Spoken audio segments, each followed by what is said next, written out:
And a manhunt still underway tonight for the person who killed UnitedHealthcare CEO.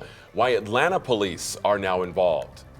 And that is our top story tonight at 6. Investigators have been searching for clues ever since UnitedHealthcare CEO Brian Thompson was gunned down outside a hotel in New York on Wednesday. Now, the Atlanta Police Department says the New York City Police Department has asked them to assist in the investigation. This is a photo now of the man who police are calling a person of interest.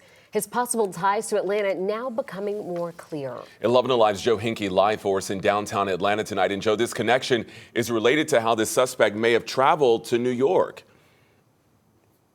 Well, correct, Jonathan and Jennifer, and that update from Atlanta police came a short time ago when they confirmed that the New York City Police Department has now reached out to them and asked for their assistance as needed in this investigation. Meanwhile, our partners with CNN and NBC News both confirmed through multiple law enforcement officials that it is believed the suspect in this case arrived on a Greyhound bus to New York City, with that bus originating here in Atlanta from the Greyhound station behind me on Forsyth Street.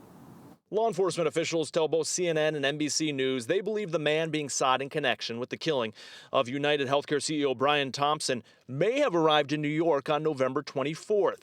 NBC reports officials are working to see whether they can find a name from the tickets purchased for a November 24th Greyhound trip that might help identify the gunman.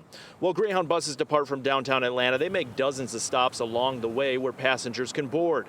In the Atlanta Metro, Greyhound buses stop in these cities here, from Atlanta, but also including Norcross, Conyers, Gainesville, and Athens. If the shooter was on a Greyhound bus, he could have hopped on at one of many stops from Atlanta to New York.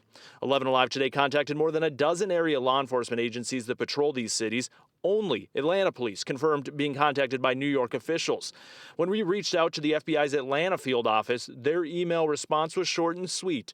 Quote, any information on the investigation will need to come from NYPD. Greyhound sent 11 Alive a statement reading, we are fully cooperating with authorities on this active investigation. As it is ongoing, we cannot provide further comment at this time.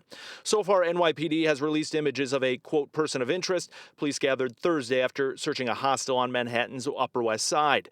In the images, you can see the man's full face, unlike images released of a suspect on Wednesday from a Starbucks where the suspect is masked. A former senior FBI official says tracking how a suspect may have arrived in New York could lead to more images or information. NYPD and the FBI have a great ability to pull together video surveillance and piece it together moment by moment by moment and follow somebody through any camera available. And again, law enforcement officials believing the suspect may have arrived in New York on a Greyhound bus, but where exactly that person would have boarded the bus, that is still unknown or has not been released. Meanwhile, Atlanta police not elaborating on exactly how they are assisting NYPD. We did reach out to NYPD today, but so far we have not heard back. Reporting in downtown Atlanta, I'm Joe Hinkie, 11 Alive News.